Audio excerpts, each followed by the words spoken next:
Smart Excel চ্যানেলের পক্ষ থেকে আপনাকে স্বাগতম। আজকে আমি যে বিষয় নিয়ে আলোচনা করব সেটা হচ্ছে কিভাবে টেক্সটকে সেপারেট করতে হয়। সাপোজ এখানে দেখেন বি কলামে ফুল নেম রয়েছে। তো এই ফুল নেমটাকে আমি ফার্স্ট নেম এবং লাস্ট নেম এই দুইটা নেমে সেপারেট করব। তো আপনি যদি আমার চ্যানেলে নতুন হয়ে থাকেন তাহলে আমার চ্যানেলে প্রত্যেকটা ভিডিও নোটিফিকেশন পেতে হলে আপনি অবশ্যই চ্যানেলটি সাবস্ক্রাইব করে আসুন। আমরা কিন্তু আস্তে আস্তে কি বেসিক থেকে অ্যাডভান্স ফর্মুলা দিকে অগ্রসর হচ্ছি। তো আপনি যদি এক্সেলে এক্সপার্টলি কাজ করতে চান তাহলে অবশ্যই এই ফর্মুলাগুলো ভালোভাবে বুঝবেন এবং প্র্যাকটিস করবেন। যদি আপনাদের কোনো কোয়েরি থাকে তাহলে অবশ্যই কমেন্টের মাধ্যমে জানাবেন। যারা চ্যানেলে নতুন তারা অবশ্যই আমার বেসিক ফর্মুলাগুলো দেখে আসবেন এবং এই ফর্মুলাগুলো আয়ত্ত করবেন। যদি আপনি এটি বেশি বেশি আয়ত্ত না করেন তাহলে কিন্তু এই ফর্মুলাগুলো আপনার মাথায় থাকবে না। যখন আমি আরও অ্যাডভান্স লেভেলে কম্বাইনলি বিভিন্ন প্রবলেম সলভ করব তখন আপনি যদি এই ফর্মুলাগুলো না বুঝেন তখন এই প্রবলেমগুলো আপনি সমাধান করতে পারবেন না বা আপনি আয়ত্তে নিতে পারবেন না।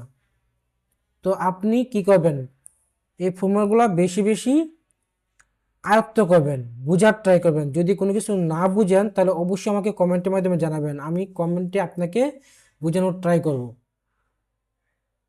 তো চলেন শুরু করি আজকের ভিডিওটি। তো এখানে দেখেন ফুল নেম রয়েছে, আমি এই নেমটাকে সেপারেট করব। সেহেতু আমি যে ফর্মুলাটা ইউজ করবো সেটা হচ্ছে টেক্সট স্প্লিট। টেক্সট স্প্লিট লেখার পর দেখেন এখানে সিনট্যাক্স কি রয়েছে, সিনট্যাক্স রয়েছে টেক্সট এন্ড হচ্ছে কলাম ডিলিমিটার। তো দেন হচ্ছে রো ডিলিমিটার। তো আমি একবার ইউজ করব কলাম ডিলিমিটার আর একবার ইউজ করব রো ডিলিমিটার। তো দুইটার দুই ধরনের ফাংশন। তো প্রথমে আমি যেটা নিয়ে কাজ করব কলাম ডিলিমিটার। তো প্রথমে কি বলছে, প্রথমে টেক্সট চেয়েছে, তো আমি টেক্সটটা সিলেক্ট করে দিলাম। টেক্সট সিলেক্ট করে দেওয়ার পর দেন হচ্ছে কলাম ডিলিমিটার। কলাম ডিলিমিটার হচ্ছে আমি কোন পজিশন ধরে দুইটা টেক্সটকে সেপারেট করব বা মাল্টিপল টেক্সটকে সেপারেট করবো। এখানে দেখেন নাদির এবং আক্তার এই দুইটা নেমের মাঝখানে কি রয়েছে, স্পেস রয়েছে। তো এই দুইটা ওয়ার্ডের মাঝখানে যে স্পেস রয়েছে এই স্পেসটা হচ্ছে আমার কি ডেলিমিটার। তো আমি যদি এখানে স্পেস ইউজ করি, দেখেন স্পেস দিয়ে আমি এই আইকনের সাহায্যে বা এই সাইনের সাহায্যে আবদ্ধ করে দিচ্ছি। এখানে মাঝখানে একটা স্পেস রয়েছে, যেহেতু এটা টেক্সট সেহেতু আমার এই সাইনের মাধ্যমে কি করতে হবে, এটাকে আবদ্ধ করে দিতে হবে। এখন যদি আমি এন্টার দেই তাহলে দেখেন নাদিরা এবং আক্তার দুইটা ওয়ার্ড সেপারেট হয়ে গেল। এখন যদি আমি এটাকে ড্রাগ অ্যান্ড ড্রপ করে নিচের দিকে নিয়ে আসি তাহলে দেখেন প্রত্যেকটারই ফুল নেম কি ফার্স্ট নেম এবং লাস্ট নেমে সেপারেট হয়ে গেল।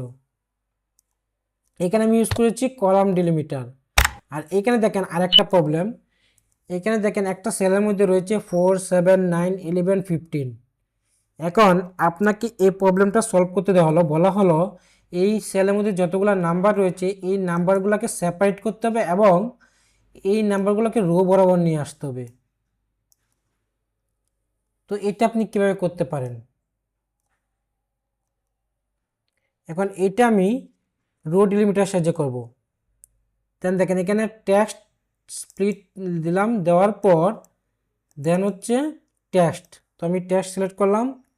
এখানে কলাম ডিলিমিটার আমি ইউজ করব না, যেহেতু আমি রো বরাবর ডাটাগুলো চাচ্ছি সেহেতু এখানে কোনো কিছু ইউজ করবো না। দেন হচ্ছে রো ডিলিমিটার। রো ডিলিমিটারে গিয়ে আমি এখন কি দেখেন এইটার মধ্যে রো ডিলিমিটার ছিল স্পেস আগের প্রবলেমটাতে, বাট এই প্রবলেমটাতে রো ডিলিমিটার হচ্ছে কমা। দেখেন প্রত্যেকটা নাম্বারের পাশে কমা রয়েছে, সেহেতু আমি এখানে রো ডিলিমিটার হিসেবে কি ইউজ করলাম, কমা ইউজ করলাম।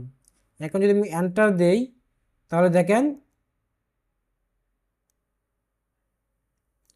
এই প্রবলেম, আমি যে প্রবলেমটা সমাধান করার ট্রাই করতেছি সেই প্রবলেমটা অলরেডি সমাধান হয়ে গিয়েছে।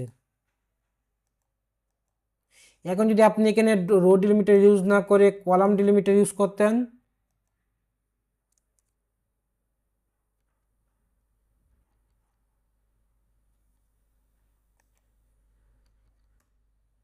তাহলে দেখেন এই ডেটাগুলো কলাম বরাবর চলে আসতো। দেন যদি আপনি এখানে ট্রান্সপোজ ইউজ করেন